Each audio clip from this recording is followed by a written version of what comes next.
Global happenings today. We communicate, we analyze global news. Stay tuned. Hello guys, welcome to Global Happenings today. We have a trending news here for you, and the headline of the news reads: Breaking, Sheku warns Buhari not to return to Borno again. And before we go on with details of the news and further analysis, we'd like to encourage you to please subscribe to our channel by clicking on the red subscribe button and also on the bell icon so that you can get notification anytime we publish videos on YouTube. All right, let's look at the news in detail. The leader of Boko Haram, Abubakar Shekau, has sent President Muhammadu Buhari a warning telling him never to return to Borno State. In a video obtained by the cable, the leader of the sect conspicuously told Buhari that his members are fully on ground in the northeast. He said they will attack Buhari if he visits Borno again. Buhari came to Maiduguri pretending to be a good man. He shouldn't try it again, Shehu said in Hausa language.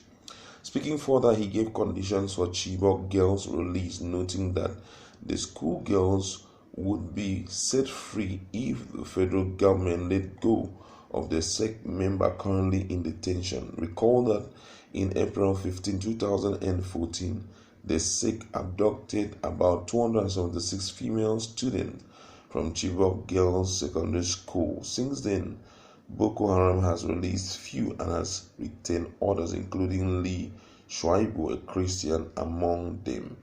However, the group launched another attack hours after Buhari paid a condolence visit to the state over the killing of 30 persons in Ono, a community near Maiduguri, on Sunday. More details will be coming. All right, let's look at this. This is really unthinkable. I have never in my life heard any person call a terrorist say this kind of thing to a president. Before they can say this, it means that the whole of Northeast has been pocketed. But before we go on to discuss, we just want to look at some of the response of Nigerians. This one said here, "Oh yeah, now, Mr. President, you see, you are an army general. This is a challenge. Boko Haram is taking over one of your states. It's time to showcase the power of your army in Borno, not in Samisa Forest this time around, or are you running away too like your soldiers did?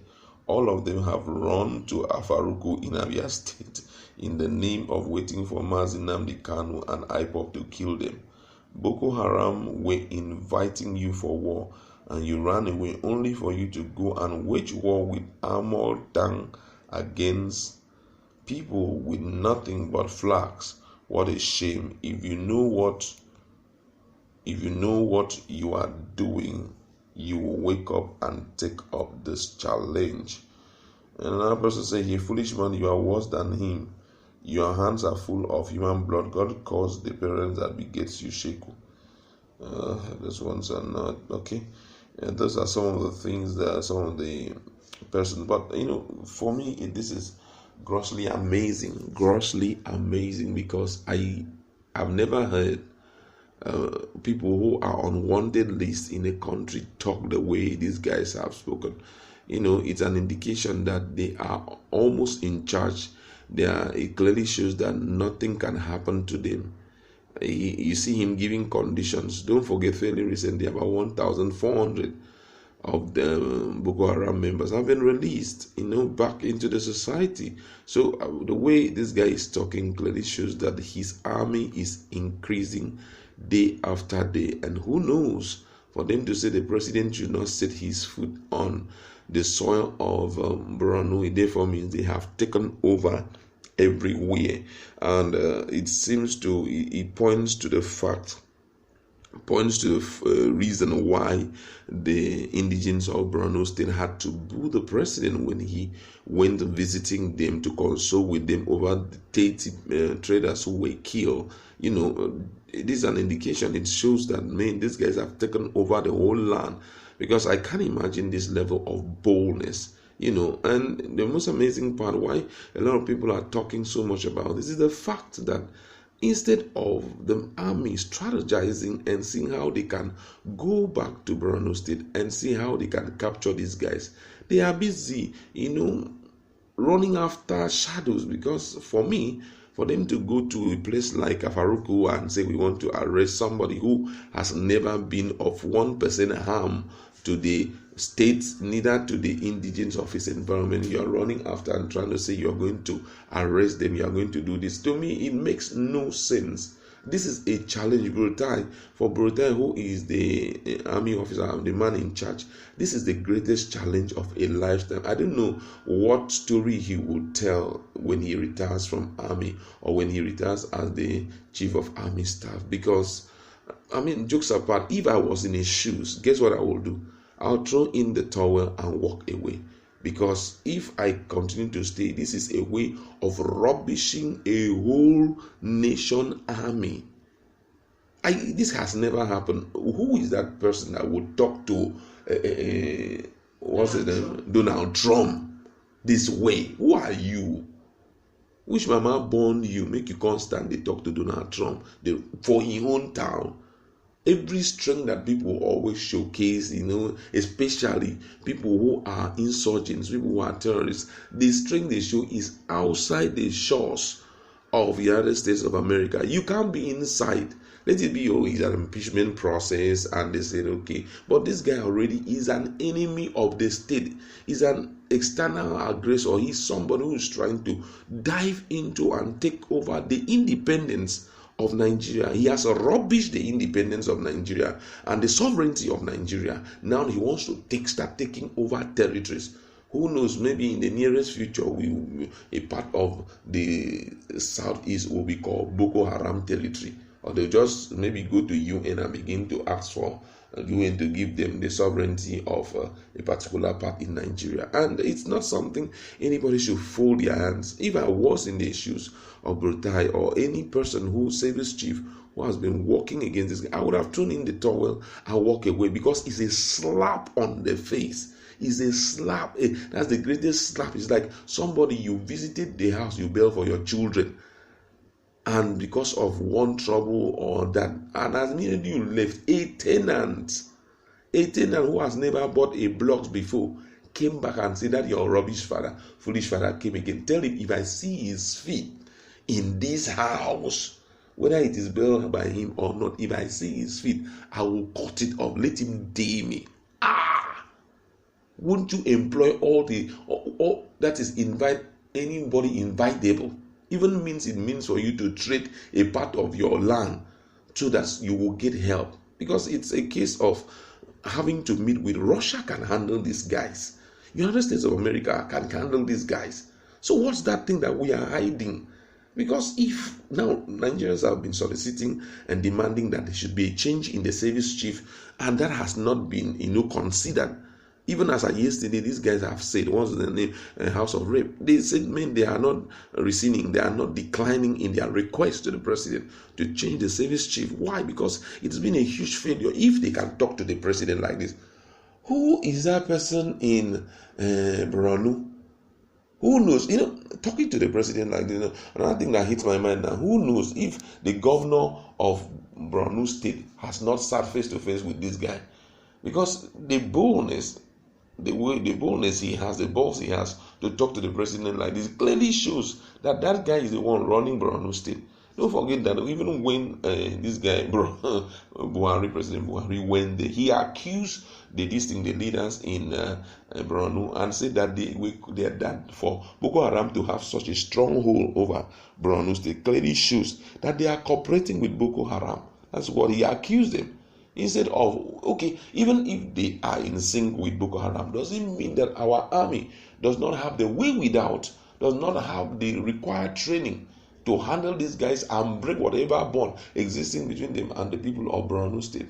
Why wouldn't the people boo? That's why when they came and begin to rant that it's actually PDP sponsored miscreants that were the ones screaming and booing the president, I was just laughing at them, because the reality is at our face. We've been hearing that Boko Haram has been defeated technically, but here we are, minutes after the president left Borno, they invaded the place and they invaded the place and they sporadically they were shooting anyhow, just to show you, man, we are in charge.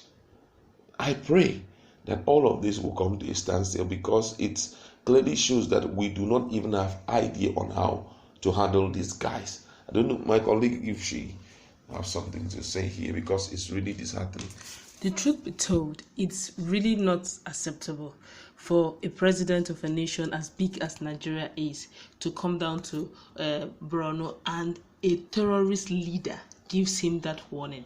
And he didn't just give him the warning, he ensured that there was some sort of bombing, though he deliberately, according to him, he said he deliberately missed out, but that there won't be a next time, that he shouldn't find his way down there next time. That's a strong threat, if you ask me. And the president of the day is still taking it lightly. You don't condone terrorists if truly you know what you're doing. The fact that he's now trying to tell the president, if you ask me, that look, Nigeria may be yours, but you see, Maiduguri, Borno is my territory. Don't step in here except I tell you to. And that's an insult to the president, if you ask me. So I feel he shouldn't take it kindly. He shouldn't even take it kindly. But the way he's going about it, as usual, they're going to play politics over it, and it will keep giving the likes of Shehu, balls, for him to have had that effrontery to do such. I don't even understand what they're doing, carrying out the army they need in Afaruku. What are security chiefs doing in Afaruku? They should find their way now down to Maiduguri and shut this whole thing once and for all. And don't forget that even the president, after the visit, he told Nigerians in his Twitter page, he said, "I assure all Nigerians that we are taking steps to ensure improvement in security nationwide." And he went further to say again, "In Borno, the military will work harder to deal with the insurgents. I am also appealing to community leaders and the populace to give our troops the intelligence and cooperation." And when he said that, a lot of people, came for him. People were really, really angry. And this one says to him, Mr. President, some people have started seeing it that your government is playing us. The more you look, the less you see, the lesser you see. How can we endanger the lives of our soldiers in this strange war where we don't know the side our government is supporting? Imagine what somebody replied to his tweet. That another one here said, Air Force jets are busy flying in the sky of Maiduguri to show their presence so that the president will witness their effort, while the Sunday night attack was just 5 kilometers ahead of their base. Where are they when the incident occurred? You see where the problem is.